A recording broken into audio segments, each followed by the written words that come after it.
This is a demonstration of an analogy that might help you to better understand the Hindu ideas of Brahman, Atman, Samsara, Karma, and Moksha. They say that Brahman is like the ocean, expansive, unconstrained. For the sake of our little demonstration, I have water that is admittedly constrained in a pitcher. This is one of the downfalls of analogy, but imagine that water in here is not constrained by anything. This represents the Brahman. It is pure, it is unsullied. And Brahman will take on a form. So in here it is formless, and it will take on a form, a body represented by the different cups that I have here, different sizes and shapes, limited, and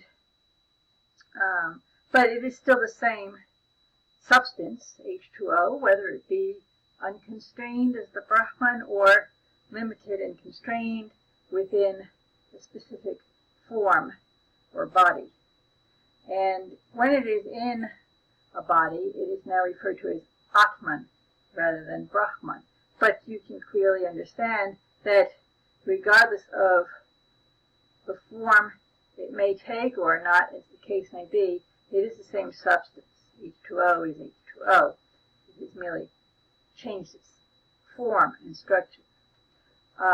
So here we have it pure in its original formless matter, the Brahman, and limited by a body referred to as Atman. And when now bodies, of course, have a limited duration, they will ultimately die and can no longer constrain the Atman, which basically is our soul. But during the course of our life, we will do good and bad deeds and accumulate good or bad karma, as the case may be. And this then will sully the Atman. It will leave a residue behind, which is referred to as karma. So based on those actions, as we live, we accumulate and pollute the Atman with good or bad karma. Now, a polluted Atman can not return to the pureness of Brahman. So when the body dies, the only place for it to go would be into a different body, a new body. And thus reincarnation in a new body again. And that body may have a different shape and form, but it will carry the pollutants of the karma from the past life with it. And in this new life, it will also do good and bad deeds, which will accumulate more good and bad karma into the Atman, and thus again, the cycle continues. Polluted Atman cannot return to the pureness of Brahman, and so it will need to take on a new body when the old body can no longer sustain its life. And on, more buildup of more karmas through our good and bad actions, and you begin to get the picture.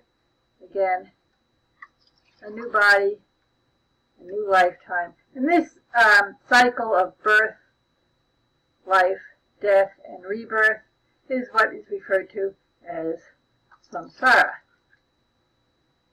Now, ultimately, the goal is to return the Atman to the Brahman, but before that can happen, we need to purify it of the karmas that are being carried along from life to life. And accomplishing that is done through one or another of the yoga practices of Hinduism.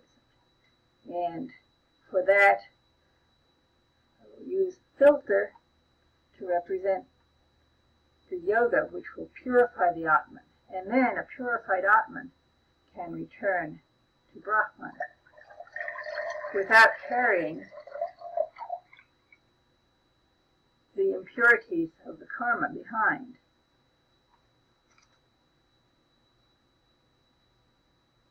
So, we have Atman returned to Brahman in the pure form, leaving the karma behind due to the practice of the yoga.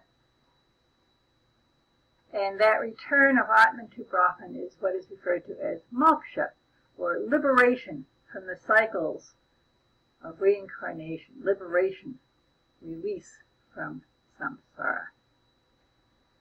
And that then should help you to understand the relationship between Brahman and Atman, and how that is impacted by our actions, good and bad karma, the cycles of reincarnation or samsara, and ultimately the practice of yoga and achieving moksha, liberation of the pure Atman back into